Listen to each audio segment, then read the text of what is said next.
let's magically whisk ourselves away right now to the property of the week. And we're going to go here to 2281 Kistlers Ridge Way. And it is a $270,000 property, a 3-bedroom, 2-bathroom, 2-car garage. Rent rate is estimated at $1,688.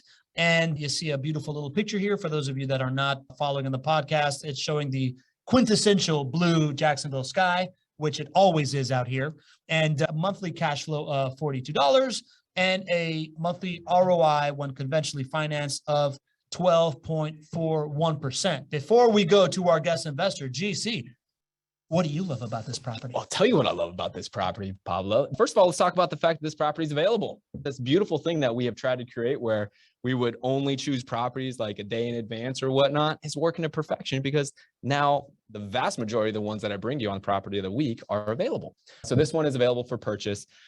Availability is critical right now on the heels of what we were just talking about, where the Fed is raising interest rates, the most aggressive raise of an interest rate since 1994. I don't know how many years that is. Somebody can do the math. Many, many years. The Fed is raising that interest rate, which has an indirect effect on your long-term mortgage rates. So your long-term mortgage rates are going to go up because of the Fed's actions today. And what that means is if you have the opportunity to buy this property on Kistlers Ridge, that's kind of hard to say. It's hard. It's harder than it looks. Kistlers Ridge Way today, if you had that same opportunity to buy the same property 6 months from now or a year from now, it is going to return less to you, even though it's the same property. And it's because your interest rate on your loan is going to go up. And so this is really important. The other thing is that debt doesn't change for 30 years unless you want it to. So you lock it in right now, and that locks in positive cash flow today. And oh, by the way, rents and home prices tend to go up with inflation over time. And so it tends to get better from there. So availability is really important. There is an extreme lack of supply in the market. So a lot of people see this, and that's why so much money is still rushing into rental properties, and they're trying to buy them because they're inflation protected as well, and they just don't have access to it. So when you see an opportunity and it's already done for you, it is like ready to go. That is very rare in the marketplace today. And you want to take advantage of it before interest rates go up and before home prices go up. I just wrote an article for the Jacksonville Business Journal, and the title of it is, "Are home prices in Jacksonville still going to go up in 2022? And the data is showing that yes. And the data is something that we look at all of the time here. The most important data piece is months of inventory. And that's still showing that home prices are going to go up.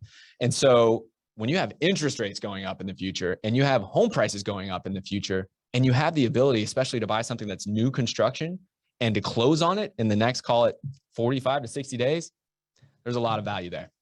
A lot to love. Zach, when you look at this performer here, what are you looking at? How are you evaluating a deal like this? It's so funny that I know the last one of the shows, GC, you talked about the fact that your portfolio, your own personal portfolio, has more renos than you do new constructions. I have the same thing, right? We're about 50-50, but man, we fell in love with new constructions for JWB. A lot of the reasons for that is it's new construction, right? It's the eye candy kind of thing, right?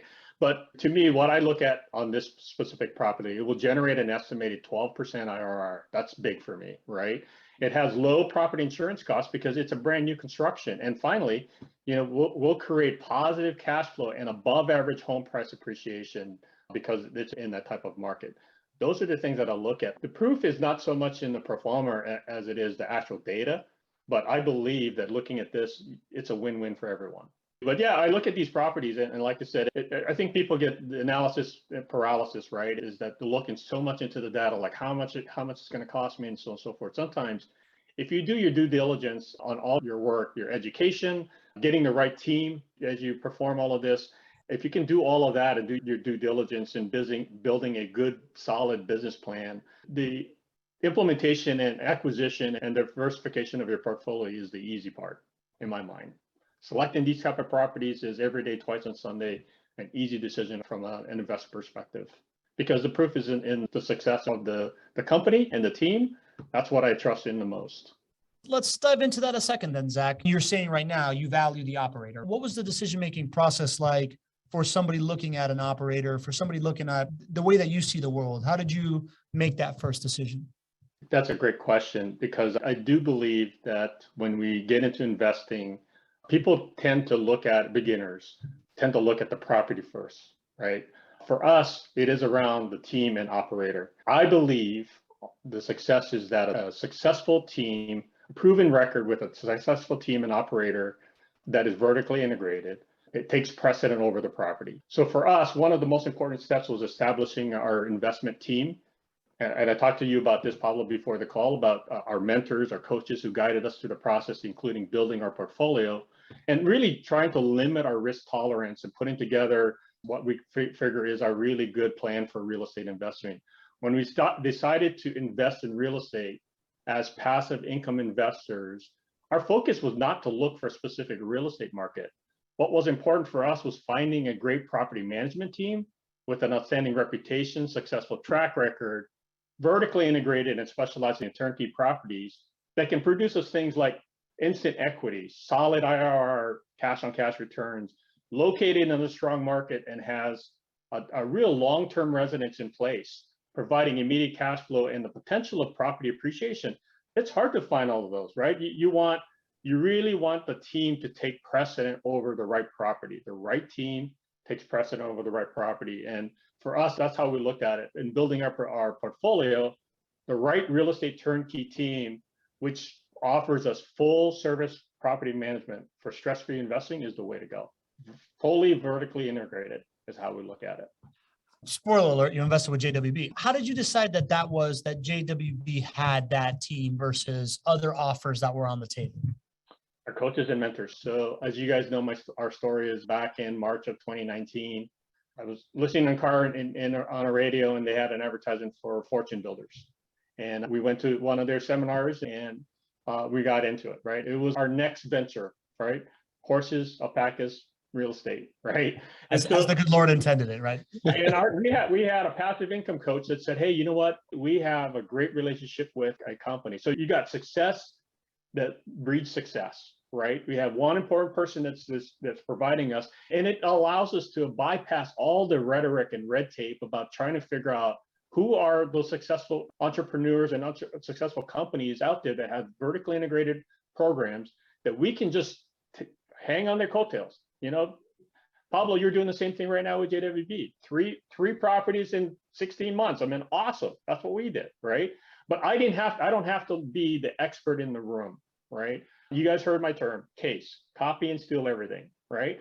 And so I've learned from the best. I've done my due diligence. I've confirmed that, you know, that these companies, property management companies, are hard to find. We have interviewed others that failed on us, that we didn't hire, just because it didn't have the same success proven record as JWB. And that's how we got involved with JWB. It was easy walking in the door, seeing how the business model was portrayed, the customer service, just the integration of the dynamics of the team was an easy decision for us to become equity partners, so to speak, with JWB. There's just what I love about Zach's message is there's such a humility in his approach, right? Like, it takes a really humble person to seek out a mentor and then to listen to that mentor. And, you know, and then it's another thing of just taking action is a hard thing for people. But Zach's success is because of his relationships, right? His ability to learn from people that are just in one part of life or investing or whatnot, just in one part, they're at an elevated place than he was. And he loves that fact. And he's like, let me go seek that out. And then let me ride their coattails. Like, let me copy and steal everything. Like, there's nothing wrong with that. That's what I did in 2006 with Fortune Builders. Like, I mean, there wasn't a Fortune Builders at that time. It was just a company that was successful. And I did the same thing. And I'm like, hey guys, I really like where you are. I'm not there as far as investing. I want to have what you have.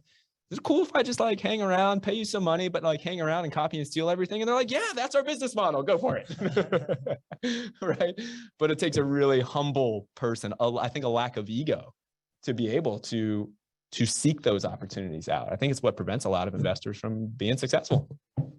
Yeah, leveraging other people's success systems and expertise to accelerate your success. There's no apologies for that, right? because it accelerates your learning curve. You know, the more you learn, the more you earn, right? You stop learning, you stop earning, right? And so I rather learn from other successful investors' mistakes so that I don't make them myself, right? I don't want to replicate mistakes. I want to replicate success. And that's what we do. That's part of our business plan. So good, man. So good.